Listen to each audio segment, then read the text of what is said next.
সুকুমার রায়ের লেখা কবিতা গল্প বলা।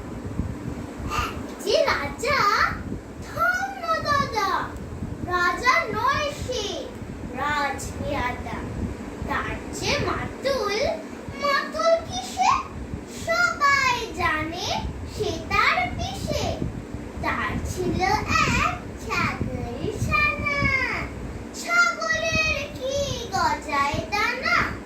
একদিন তার ছাদের পরে, ছাদ কোথাহে টিনের ঘরে।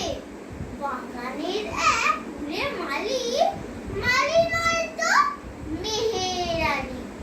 মনের সাধে গাইছে বেহাগ, বেহাগ তো নয় বসন্তের রাগ।